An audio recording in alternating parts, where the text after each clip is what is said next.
All right. We will start settling down here. Welcome. This seems to be always the luck I get. Always extra people whenever it's my turn to teach class or something. So just to make me extra nervous, I appreciate y'all being here. Thanks. Some of them weren't by choice. Our high school and junior high class are joining us today. So we welcome some younger people in the auditorium class today. Several of them are on a wilderness trek. And so Chad has taken a group to New Mexico. And we're going to make sure and remember them in our prayers this week, as they're going to be backpacking and trying to survive and going to the bathroom outside, all the good stuff, you know. So if you guys will oblige me today, I'm doing a single lesson, so there's no series. You don't have to go, oh man, I got to put up with him for 3 or 4 weeks. It's just one week. Next week you get professional. You get Philip Johnston for a week, and then the following week we will have a gentleman from the Philippines who's going to talk about some of the ministry that he's done, and it'll be a really interesting. We encourage you to come and check that out. He'll be doing our Bible class, this auditorium class, and then also will be presenting us a lesson as well. So it'll be something to look forward to. But for today, we're going to talk about the book of Job. I picked the big book of Job. It's one of my personal favorite Bible stories. You know, everybody has a favorite. I don't know why. As a kid, maybe it was just the teachers that I had. I love the story.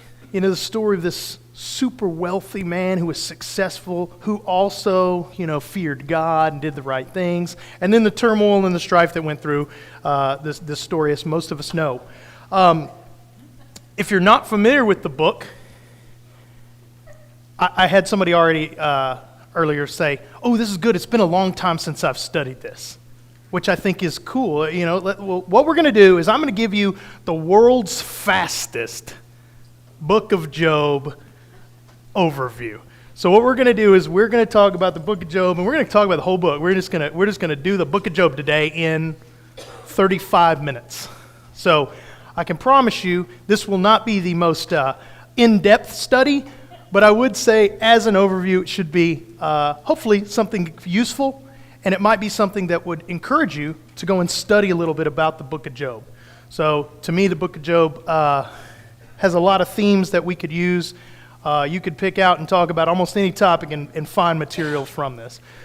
So, we're going to start with the characters. So, we have Job, who I kind of spoiled it for you, was wealthy, was successful in business, was successful with his family, and he feared God. We have Job's lovely wife, who at some point in this story reminds him how horrible and bad he must be, and that he probably should curse God and die as he's suffering. Not really the support cast you'd want at home, but hey, not everybody hit the wife lotto like myself. God is an integral player in this, and we say God is everywhere, but in this particular story, I would say God is a character in this story. The story is true. I believe the story is true. But he is actually a character, and I'll explain why in the first couple of chapters. You'll understand. There's a unique setting that happens that will kind of go in and touch a little bit on what the last two presenters for Bible classes have been talking about, with Pat and good versus evil, and some with Jason talking about that relationship between God and Satan. And we're going to get to see a cool conversation at the beginning of this book. Eliphaz, Bildad, and Zophar. There's nothing like having 3 stooges as your friends, because in reality, when you go through and you look at the large portion of this text, is going to be his friends kind of giving him some wonderful advice. And it's really not wonderful at all. It's terrible, horrible advice. And I think about my friends and how we rib each other a little bit. Well, their ribbing is going to go a little bit beyond that. And you'll kind of see. We will not read a whole lot from these 3. because there's a large chunk of the text that is going to come from there, and it's just too much to go through in this particular setting. It's Hebrew poetry, and we'll get to that in just a second. And then, the every good story's got to have some bad character, and in this particular case, it is Satan. And it's this relationship we're going to have between good and between evil. So there's our characters. We'll get started with chapters 1 and 2. The spiral of a righteous man allowed to be forced into poverty, pain, and despair by Satan, to the point where his own wife tells him he should curse God and die. If you want, turn with me to Job chapter 1, and I'm going to read some to you, and it's not because I feel like you're a child and can't read, but I think that some of this text, it's nice to hear, especially towards the end when God is kind of ridiculing Job. So if you'll oblige, I would really like to kind of read it so we can hear it. And when it comes out of somebody else's mouth, sometimes you're like, oh man, that's God. When he's giving back a response. And I think there's something to it. So this part is just the story. So we're going to listen to the story. In the land of Uz, there lived a man whose name was Job. This man was blameless and upright. He feared God and shunned evil. He had 7 sons and 3 daughters, and he owned 7,000 sheep, 3,000 camels, 500 yoke of oxen, and 500 donkeys. And he had a large number of servants. He was the greatest man among all the people of the East. Now I'm going to stop there for just a second just to understand.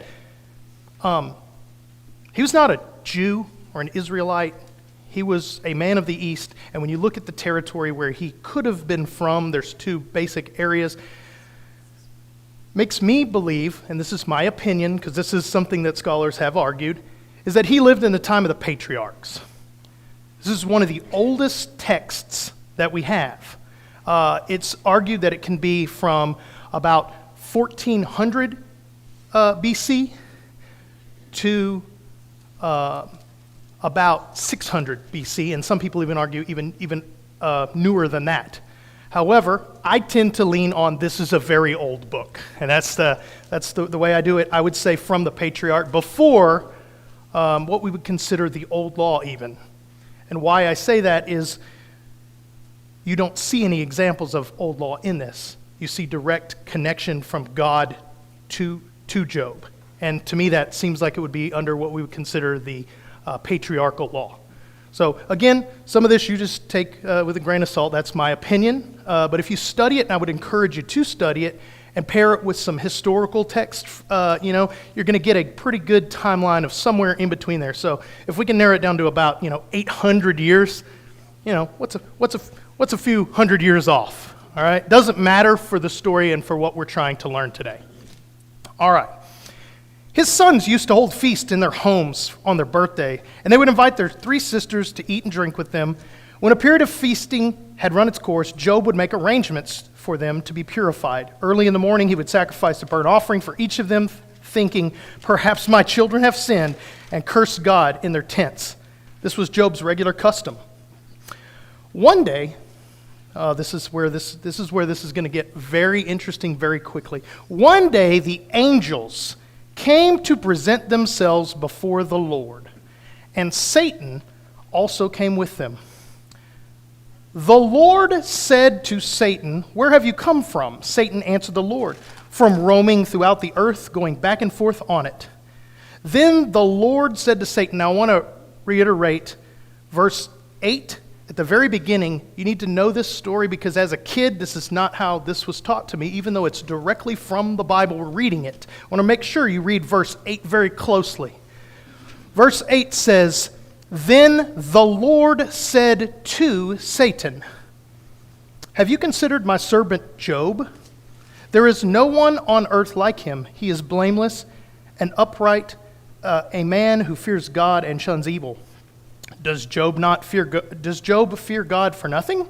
Satan replied, "Have you not put a hedge around him and his household and everything he has? You have blessed the work of his hands, so that his flocks and herds are spread throughout the land. But now stretch out your hand and strike everything he has, and he will surely curse you to your face."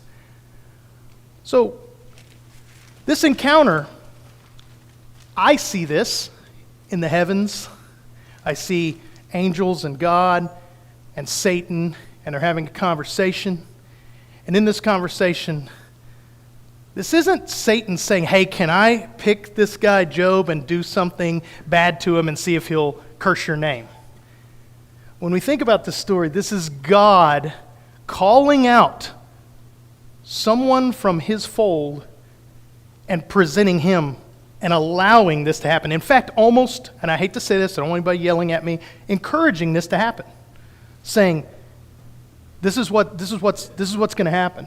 So if you'll take and think about sometimes in our lives, if you will take and think about in verse 8 when it says, the Lord said to Satan, have you considered my servant Job? And if you'll just pause there for 1 second, backspace out those 3 letters of J-O-B, Job, and put your name there. And if you think about your life in that way, have you presented your life so far to the Lord to where he's going to, of all the people on this planet, pick you to be the one who have to endure this? Right? It's kind of interesting. And when you think about it, I never thought of this story in this way as a child. But when you start reading this wasn't Satan asking for this. This was God offering this up. And it's kind of interesting as we continue on with the story. So I'm going to, just a second, we'll stop there, but I just want to look at some of the themes we can learn. I'm going to pass them here. Some of these themes. And if we look at the themes, question of human suffering and why it may be part of life. Guys, this is probably one of the biggest things. Why do bad things happen to good people? Right? Yeah, you're not alone, Kinley. I think everyone that sits here kind of goes, man, you hear something bad happen, you're like, oh, they're the best person I know. Why did they get X, Y, or Z? Everyone in this room at some point has thought that in their head, right? There is educational value when bad things happen to good people. I would argue that the book of Job is educational for us. I would say it might even pair up with the book of James, where when you look and you say, hey, guess what? Because you're a Christian, you're going to have like turmoil, strife, struggles, and guess what? You should be happy about that. Now, it sounds ridiculous, but guys, I would say if you want to pair an Old Testament book and a New Testament book, you put James and Job together, that's a pretty strong argument. God is always in control, so trust him, and you will see as we keep reading, it's pretty amazing what Job went through to be able to trust, even when his friends, even when the people closest to him are giving him absolute grief over it. Humans will never comprehend God, and I think this is something that, I was hoping Randy Chafin would be here. He's a big black helicopter question. What if? And, Clay Calfee, too. He's one of those. We talk about these things all the time. We just want to know. We just want to know. Well, sometimes you don't get to know the answer. And the little bit, the 34 chapters of Hebrew poetry that we're going to kind of bypass today, tells a lot about people's desire to understand something. Like, is suffering because you made a mistake, or is having a great life because you had some reward? No, not exactly. That's not how our life works. We'd like to think that, and generations of people have believed that. It's just not true. Good is constantly a battle with evil, which we already discussed, especially there at the beginning. And then many others, retribution, creation, nature, hope, human limits, life after death, and you could add a list of probably 50, 60 other things that you could add to that this book will kind of go through. So these are just some of the themes that I'd like to just, as we're reading through this, just think about. And I normally try to do mostly question and answer, but in this particular case, I do think there's going to be some room for some comments and some room for a couple of questions that I've worked in. But compared to most of the other lessons that I usually do, this one is going to be kind of text-based, and we're just going to kind of read through the story as a reminder. So I hope that's okay with everybody, and I hope I can not fumble over these words too much. So, All right, let's continue on.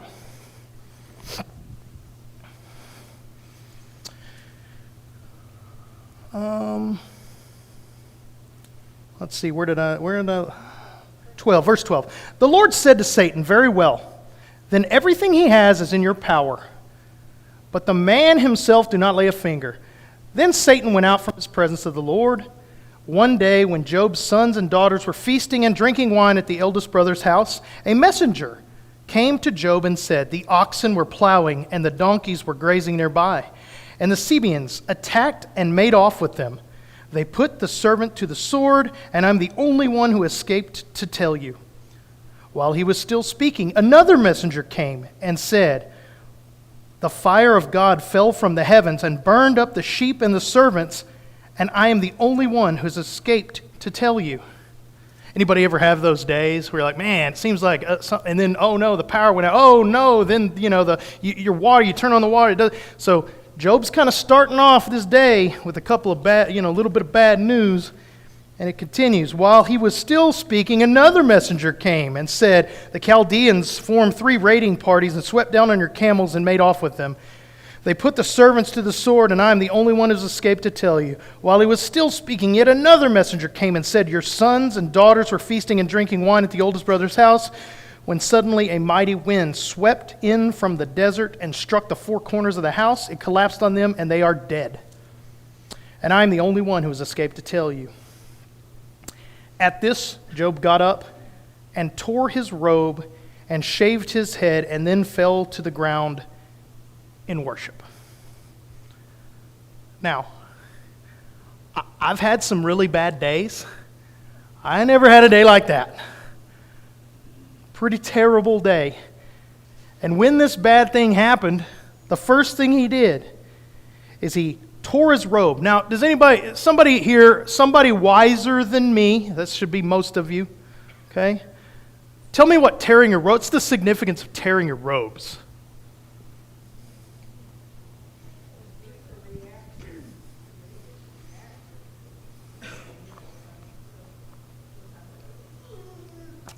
Sure. Sure.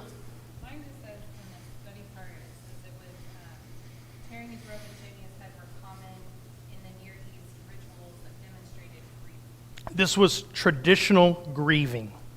I agree with what Jane said, though. It is not like, oh, here, let me tear this. You're doing it out of emotion. Yeah, bearing your soul, she said. I like that. Yeah, absolutely. Okay, let's continue and see what he said. So it said, he fell to the ground in worship and said, "Naked I came from my mother's womb, and naked I will depart. The Lord gave, and the Lord has taken away. May the name of the Lord be praised." In all this, Job did not sin by charging God with wrongdoing. All right. How many of us are going to go through all of that, and I'm not asking you to raise your hand, are going to go through that and not maybe in the back of your mind kind of say, "All right, God, why are you doing this to me?" I'm guilty. I probably for sure would have. So his faith and his belief was so much that he just lost his family, his livelihood, all of his wealth gone in a day. And he falls and worships God and says, he gives and he takes away. Let's continue. On another day, the angels came back to present themselves before the Lord, and Satan also came with them to present himself before him. And the Lord said to Satan, "Where have you come from?" Satan answered the Lord, "From roaming around the earth, going back and forth on it." I want to stop there for a second, just as a friendly reminder. What does Satan do? Apparently, we've seen 2 instances of it. I'm assuming he's going to continue to do this. What does it say when he was asked, "Where have you been, Satan?" What is Satan's response? Just roaming around the earth. What do you think he's doing? Yeah, he's trying to find ways to just enter and creep into our lives and to cause mischief and to cause problem and calamity and death and destruction. Yeah, absolutely. And it doesn't matter how long ago we read this, right? Like I said, it wouldn't matter what the time frame is. It's still applicable because that's what he's doing right now. Right now, he's roaming the earth looking for something to destroy. Satan answered, roaming throughout the earth, going back and forth on it. Then the Lord said to Satan, have you considered my servant Job? Here we go again. Thanks, Lord. There is no one on earth like him. He is blameless and upright, a man who fears God and shuns evil, and he still maintains his integrity throughout, though you enticed me against him to ruin him without any reason. Skin for skin, Satan replied. A man will give all that he has for his own life. But now stretch out your hand and strike his flesh and bones, and he will surely curse your face. The Lord said to Satan, very well, then he is in your hands, but you must spare his life. So Satan went out from the presence of the Lord and afflicted Job with painful sores from the soles of his feet. Sorry, I got a big commentary in here. To the crown of his head. Then Job took a piece of broken pottery and scraped himself with it as he sat among the ashes. Probably have another comment in there. It's just a way of showing grief. It's a isolation. It's a self-inflicting way to grieve. His wife said to him, "Are you still maintaining your dignity? Curse God and die." That's the kind of support we need, guys. He replied, "You are talking like a foolish woman. Shall we accept good from God and not trouble?" In all this, God did not sin in what he said. I like this statement. If the Lord is going to bless us and we're going to be praising him when he blesses us, then when something bad happens, we should also praise him. And it's unfathomable to us as human beings. It's one of the hardest things that we can't fathom it. And like I said, that was one of our themes, right? You're not always going to understand. But I think Job understood. Then Job's three friends, Eliphaz the Temanite, Bildad the Shuhite, and Zophar the Naamathite, heard about all the troubles he had come upon him. They set out from their homes to meet and in agreement to go and sympathize and comfort him. I'm going to tell you, they weren't very sympathetic or comforting. Just a heads up. When they saw him from a distance, they could hardly recognize him. They began to weep aloud, and they tore their robes and sprinkled dust on their heads, and they sat on the ground with him for 7 days and 7 nights. That's about how long the wilderness trek's going to be for these kids that just left. No one said a word to him because they saw how great his suffering was. Now, I tease that these three, the three stooges who are giving him, causing him complaints and doing all these things to him and telling him how dumb he is and that he should just come out and say what he did wrong. We tease. I got some good friends, really good friends. I'm not sure how many of them are going to come and sit with me for 7 days while I suffer on the ground as well, and do it without bothering me or talking to me. So when we sit there, it's easy for me, to read this, several thousand years later and go, oh, they were just sorry. There's bum friends that aren't doing. They genuinely did have care and concern for him. Their advice was just not very good. Okay? So, we got through chapters 1 and 2. Chapters 3 through 37, this is going to be the best version of Spark Notes or Cliff Notes you'll ever get, because I'm going to skip all of these. It's not because God's Word should be just passed over. It's not because it's not important. It's not because there's not some really interesting, cool text in between. It's because I have 15 minutes. Okay? So we're going to go through this. This long section of Hebrew poetry is basically Job whining about how bad he is suffering. Then, arguing with his imbecile friends that keep telling him that he is a bad person and has done bad things. That is why he is having to suffer. They have 8 different cycles of dialogue back and forth. I would strongly suggest sometime in your life, you don't have to do this tomorrow, sometime in your life you should read it. It's very interesting.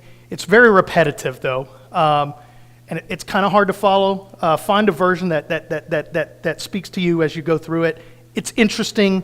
I think you would get I don't know.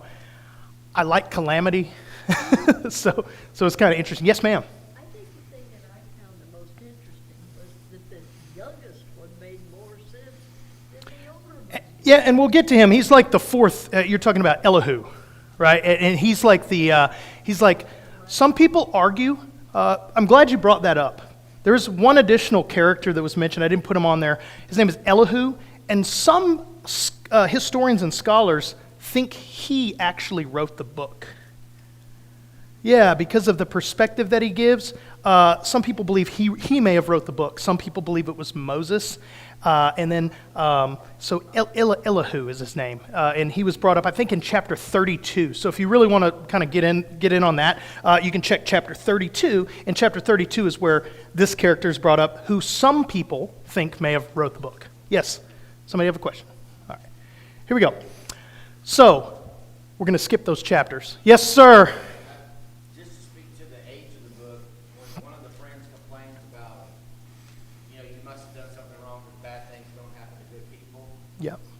probably bad things have never happened to good people at this point. Okay. They're coming up with the conclusion, this has never happened before. So would you say it was, in your opinion, towards the end of patriarchal law? Yeah. I tend to agree. All right. That was crickets. Did you hear the crickets? Was that like a built-in cricket noise? Like saying move it along or something, like you're falling asleep? All right. Now, here are the chapters that I told you that I'm most interested in kind of going through. So it says God speaks to Job with the authority of the Almighty, mostly by asking rhetorical questions like, who are you to question my authority? And do you know how to keep all the elements of earth in clockwork? The text here also mentions two gnarly creatures called the behemoth and the leviathan. If you don't know about these, you gotta read them. We're going to actually read about them because I know some of you may not have heard. Raise your hand if you've never heard of the behemoth or the leviathan. Raise your hand. Cool. This is great. You get free reading right here. We're going to go through, and I know I'm not like the librarian, or I can present it wonderfully to you, and show you the pictures and everything. But I'll do my best to kind of read through here and kind of give you a feel for, as Job and his friends have complained and whined and tried to figure out, hey, why me, poor Job? I've had all these bad things happen to me. Even though he was blameless and didn't sin, it didn't say he didn't whine about it, because he was sure complaining and whining about it. So, here in my text it actually said, the Lord speaks. So in chapter 38, then the Lord spoke to Job out of the storm. The Lord rolls in, God comes in. I vision this as a storm cloud rolling up, a storm weather wind, and then God speaking. Kind of a powerful experience. Then the Lord spoke to Job out of the storm. He said, who is this that obscures my plans with words about knowledge? Brace yourself like a man. I will question you, and you shall answer me. Where were you when I laid the earth's foundation? Tell me if you understand. Who marked off its dimensions? Surely you know. Who stretched a measuring line across it? On what were its footings set? Or who laid its cornerstones? While the morning stars sang together and all the angels shouted for joy, who shut up the sea behind the doors when it burst open from the womb? When I made the clouds its garments and wrapped it in thick darkness, and I fixed limits for it and set the doors and bars in place, and when I said, this far you may come and no further, here is where your proud waves halt. Have you ever given orders to the morning or shown the dawn its place, that it might take the earth by the edges and shake the wicked out of it? And he continues on there, and because of time, I want to skip down a little bit here so I can catch your attention. He's basically saying and giving all of these examples of how our planet is interwoven because of his might and his power, not because of anything that any human being could ever fathom. And it's beautiful writing, but you need to understand it's powerful words coming from God to Job. And I think those are words that obviously we're studying it, several thousand years later, were important, and important for a reason. So, yeah, let's see if I can skip down. We're going to skip just a touch into chapter 40 and verse 15. Now, this is as he's continued to go through these things and tell Job and just kind of exclaim his power and might over the universe. In verse 15, look at Behemoth, which I made along with you, which feeds on grass like an oxen. What strength it has in its loins, what power in the muscles of its belly. It sways like a cedar, its sinews of its thighs are close knit. Its bones are made of bronze, its limbs of rod of iron. It ranks first among the works of God. Yet its maker can approach it with a sword. The hills bring it to their produce, and all the wild animals play nearby. Under the lotus plant it lies, hidden among the reeds in the marsh. The lotus conceals its shadow. Poplars by the stream surround it. A raging river does not alarm it. It is secure. Though the Jordan should surge against its mouth, can anyone capture it by the nose and trap it or pierce its nose? Capture it by its eyes and trap it or pierce its nose. Now, there's a couple of cool things about this behemoth. Some people believe it's simply a hippopotamus. Okay, I tend to kind of lean that way, but other people would argue this may have been a creature from, like, for instance, the dinosaur age, which is plausible, especially if we talk about when the text was written. So if the text was written during the time of patriarchal law, it might make sense that this particular creature may have been eradicated due to the flood. Just a thought, okay? Next one, can you pull in the Leviathan with a fishhook or tie down its tongue with a rope? Can you put a cord through its nose or pierce its jaw with a hook? Will it keep begging you for mercy? Will it speak to you with gentle words? Will it make an argument with you for your life, to take it as a slave for life? Can you make a pet out of it like a bird, or put it on a leash for a young woman in your house? Will traders barter for it? Will they divide it up amongst merchants? Can you fill its hide with harpoons, or its head with fishing spears? If you lay a hand on it, you will remember the struggle and never do it again. Any hope of subduing it is false. A mere sighting of it is overpowering. No one is fierce enough to rouse it. Who then is able to stand against me? Who has a claim against me that I must pay? Everything under heaven belongs to me. And it's another example there. Some people would argue that it's the crocodile.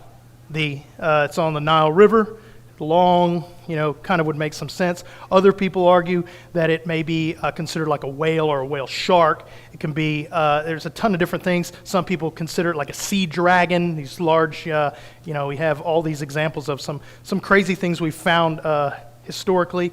But I think it's interesting, and it might be worth some study. All right. So,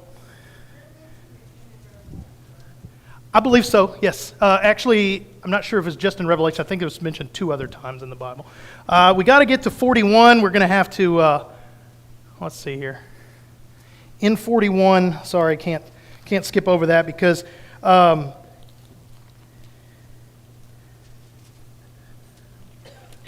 that's where we were, in 41. So, now the last little bit here is probably the most important. And this is Job's response after hearing the Lord basically give him the business for 4 chapters. Okay? So just think about this. You've just been ridiculed by the Lord for your whining and complaining. So this is Job's response to the Lord. I know that you can do all things. No purpose of yours can be thwarted.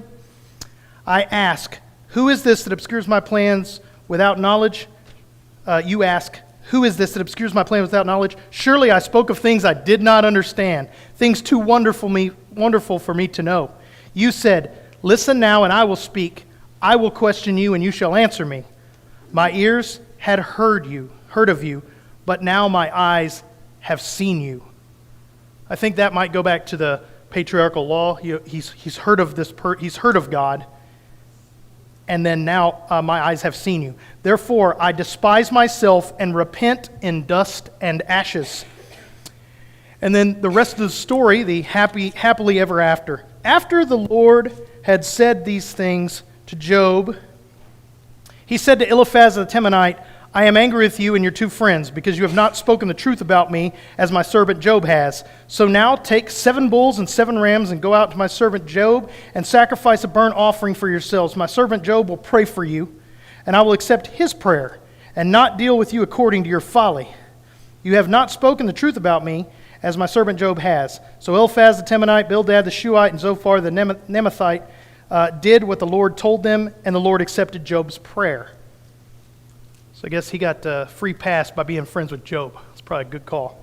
After Job had prayed for his friends, the Lord restored his fortunes and gave him twice as much as he had before. All his brothers and sisters and everyone who had known him before came and ate with him in the house. They comforted him and consoled him over the trouble the Lord had brought him, and each one gave him a piece of silver and a gold ring.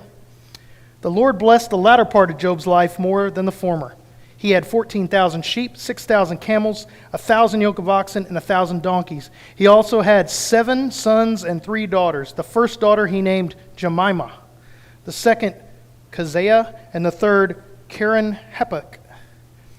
Nowhere in all the land were there found women as beautiful as Job's daughters. And their father granted them an inheritance along with their brothers. After this, Job lived 140 years, and he saw his children and their children to the 4th generation, and Job died an old man full of years. Okay. Pretty cool story, and that is doing it so much of an injustice. I would love to have been able to go into in-depth more of this, but if this is the first time you've gone through the book of Job, just in brief, or if you haven't studied this book, I would strongly encourage you to go and look at what faith in God looks like, especially to someone who got to experience all levels, from the wealthiest person in his region to the most impoverished, and the happiest to the saddest. And if you look at his life as an example, I think the ebbs and flows of our lives kind of come into perspective, right? We're quick to, I'm speaking for myself, not on anybody else's behalf, oftentimes kind of feel sorry for ourselves. Anybody ever do that? You kind of feel sorry for yourself about whatever is troubling you, whatever your situation is. If we look to God in those times, we'll be rewarded. We might never know what that reward is. We might not see it on this earth, but you can be assured there is only one truth and just, and that's our Lord. And we might not understand it here, but you've got to put your faith in the Lord the way Job did. Thank you guys for your time.